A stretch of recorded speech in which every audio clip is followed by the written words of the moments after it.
8 of them. What does that say about what your offense can do and switch between the types of shot profile that it has? Yeah, I mean, at the end of the day, we got to, versus the coverages that we're playing against, we have to take the shots that's there, but we're also playing against a team that really pressures. And I thought our speed, especially in the first half, I thought our guys handling the ball did a great job. I thought our bigs did a great job setting screens, but I thought we just combated their pressure by opening up driving lanes. Sorry. And just take the shots that are there. So that they were helping a little bit less at certain times. We got 39 layups, and it's just a credit to our ball handling, our screening, and our ability to kind of spread the floor and make the right play. And Anthony comes in again off the bench. He's in a nice little streak there. At a time like he's getting more comfortable at a time where a lot of people are, the trade chatter noise comes up and his name just happens to come up organically. How do you guys kind of like avoid that, insulate him from that, and again, what does it say about him being able to kind of put that out of his mind and continue to grow? We're not really looking to do anything other than just do our job every single day. We can't control anything. And since day one, he's done a great job controlling, what he can control, and the most important thing. And every night he gets better and better. I thought he had a couple great rebounds for us. I thought his defense was good in the second half. The most important thing is just doing your job every night. He takes a ton of pride in that. He's competing at a high level. But I love the role that he's in because he come in and it's another guy that can make for us, another guy that can score for us. But again, I like the fact that he takes pride in his defense. He wants to get better every night. Joe, we've talked a lot about the pressure that Jalen's receiving defensively right now. Like, what stood out about the way Toronto guarded him in this one, and how is he still able to score 25, 30 when he's getting that extra pressure on him? He had 8 and 7, so I thought he made great reads. To me, it's just about, regardless of coverage, making the right read, whether it's a 2-on-1. I thought tonight he got some easy layups in transition. He got 13 free throws, and that was a credit to our screening, our spacing, and our ability to drive some of their pressure. And he had 7 assists, and he had some potential assists too. But at the end of the day, you just got to continue to make the right read versus the 2-on-1, which he takes pride in, and he does it consistently. And defensively, how do you feel like you fared against the way they attack, some of the backline stuff you talked about pregame? I thought we obviously we had a good second half. I think the first half we gave them some in transition. I think we had like 10, 12 points in transition. Some of that came off some of the turnovers. But when you play against a team like this, the game's connected. We only had 10 turnovers, less than 10% turnover rate, which kept them out of transition. We kept them off the free throw line, and they got guys that could draw fouls between Quickly and Barrett. And so we were able to control kind of the things that lead to runs versus a team like this. And so, I thought it was good. Joe, sort of in line with John's question, a lot of the margins you guys usually win, they won tonight. Like, they took a little bit more shots, they took more threes. You guys didn't generate as many turnovers as you normally do. They didn't take more shots. You have to count the free throws.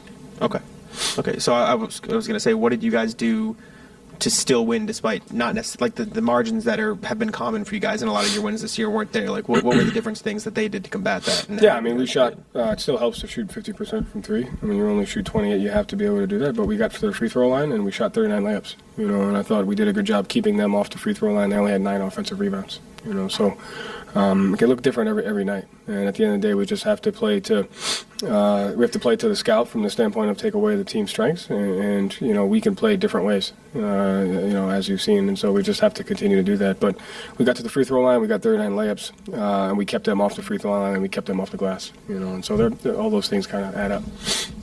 Over the past several weeks, Joe, you guys have had the best offense in the league by a lot. And as you guys did tonight, you've done it in different ways. What do you think has been the biggest thing that's driven the amount of success you've been able to have over that kind of a stretch? I think the most important thing is valuing the basketball. If you can play the majority of the game, almost guaranteed to get a shot every single time, that's going to help your efficiency. And there's so many things that go into that: our spacing, our screening, our ball handling, our execution, our reads. All those things go into making sure that we get a shot every time down. So it kind of starts there.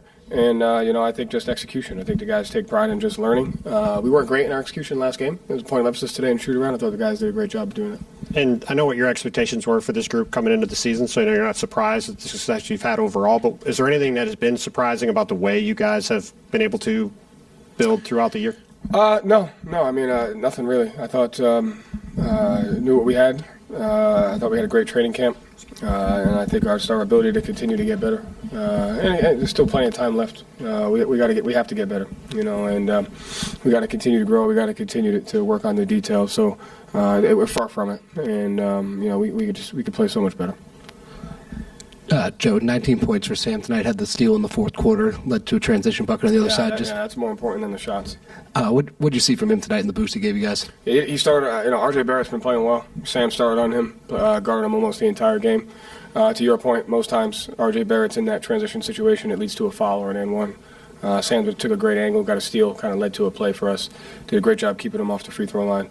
I think everyone always sees Sam shooting, but his defense is top notch. And he has the ability to focus on a guy and take tendencies. And I thought he was great defensively tonight.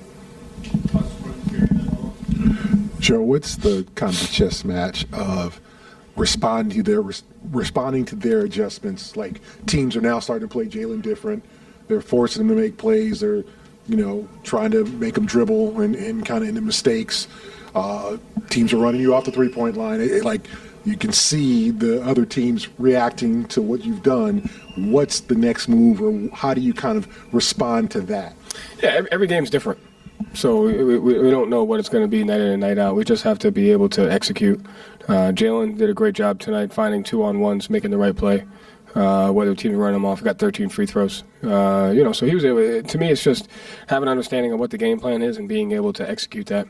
And then also know the things that we have to do regardless of who our opponent is. There's always things that we have to do regardless. Like I said, we kept them off the glass tonight. Only 9 offensive rebounds. Didn't turn it over. Those things have to be staples. And then we just got to continue to know the game plan and work to execute it. Is there any level of satisfaction with how you guys respond to losses? No, I think not really. I never really thought about it. I like just every day the guys come in and we want to get better. We had shoot around today, film session, 30 minutes, got better. I like when we come in the next day and we can't tell that it's a win or a loss. That to me is my favorite. So can't really tell whether we won or lost, and that's important, over the course of the season. If we want to get better, it has to stay that way.